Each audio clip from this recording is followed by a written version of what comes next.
Daddy అన్ని ముద్దలు నాకే పెడుతున్నావు, నువ్వు తినవేం డాడీ? నీకు పెడుతుంటే నా కడుపు నిండిపోతుంది బాబు.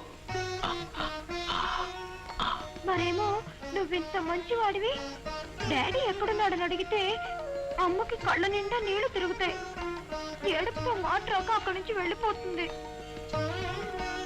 కాదు, రాత్రిలో నేను కళ్ళు మూసుకుంటే నిద్రపోతున్నాను అనుకుని నన్ను కౌగిలించుకొని తనలో తాను ఏడుస్తుంది.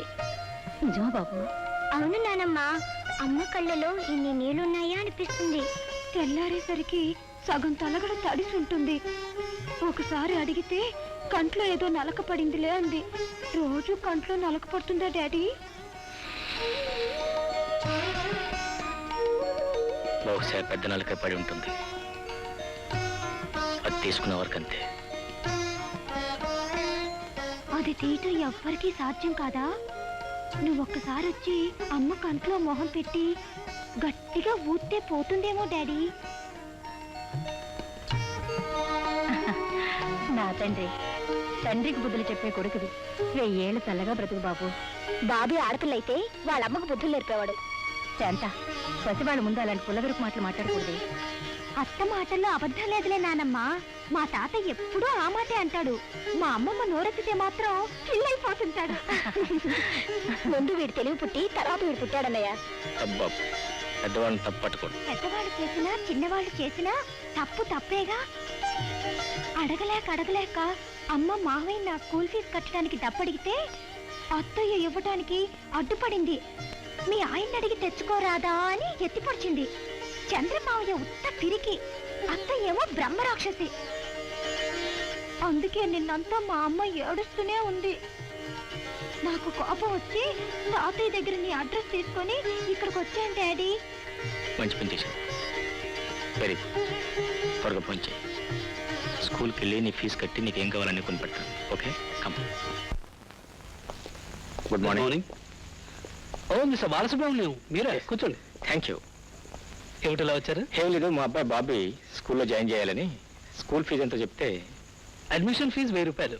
అడ్మిషన్ ఫీజు కాదండి, సంవత్సరం మొత్తం ఫీజు ఎంతో చెప్పండి. 2500. 2500. Okay, that's fine.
ఏమిటి ఆలోచిస్తున్నా?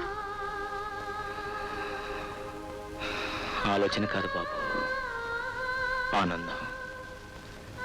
నిన్నెప్పుడు ఇలా గుండెల మీద పడుకోబెట్టుకోవాలనుంది. నాకు కూడా నీ గుండెల మీద నుంచి లేవాలని అనిపించడం లేదు డాడీ. బాబు,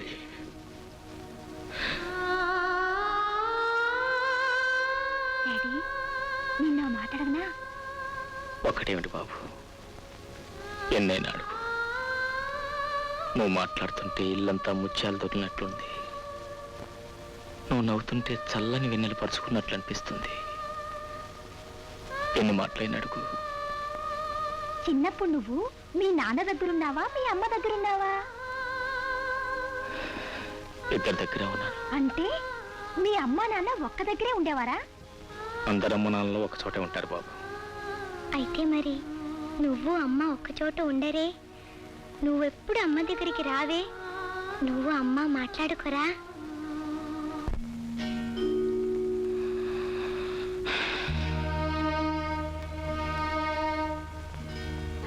కన్న బిడ్డలతో అమ్మా నాన్నల మనసుల్లోని కలతలు చెప్పుకోకూడదు. చెప్పినా అర్థం చేసుకునే వయసు కాదు నీది. మేము ఎక్కడుంటే కొన్నాళ్ళు నా దగ్గర, కొన్నాళ్ళు మీ అమ్మ దగ్గర ఉందు. కానీ నాకేమో అమ్మ దగ్గర ఉన్నప్పుడు నువ్వు జ్ఞాపకం వస్తావు, నీ దగ్గర ఉన్నప్పుడు అమ్మ జ్ఞాపకం వస్తుంది. అందుకే మీ ఇద్దరి దగ్గర ఉండాలనుంది డాడీ. ఈ మాట ఎప్పుడైనా మీ అమ్మతో కూడా అన్నావా? నువ్వు అమ్మ ఇద్దరు మొండి వాళ్లే. మీ మనసులోని మాట మాత్రం బయట పెట్టరు. బాబీ, డాడీ చీకటైపోయింది, నేను వెళ్తాను. ఓ, అప్పుడే చీకటి పడిపోయిందా? బాబీ, నువ్వు వెళ్తానంటే నాకు ఎందుకో బాధగా ఉంది బాబు. నువ్వు ఇంటికి రావటం మొదటిసారి అయినా నువ్వు లేకుండా నేను బ్రతకలేనేమో. Daddy Can I ever live without you here? అమ్మ కూడా ఇలాగే అంటుంది. నాకు నీళ్లు పోస్తూ తల దువ్వుతూ, ఎన్ని కష్టాలైనా ఎన్ని బాధలు వచ్చినా నేను నీకోసమే బ్రతుకుతున్నాను రా అంటుంది. నా బట్టలేవి? ఎందుకు నాన్న, ఈ బట్టలతోనే వెళ్ళొచ్చుగా. ఇలా వెళితే మళ్ళీ మా అమ్మ ఇక్కడికి రానివ్వదు డాడీ. ఓ, సరే, నువ్వు వెళ్ళి బట్టలు మార్చుకో. ఈలోగా నేను వెళ్ళి కారు తీసుకొస్తాను.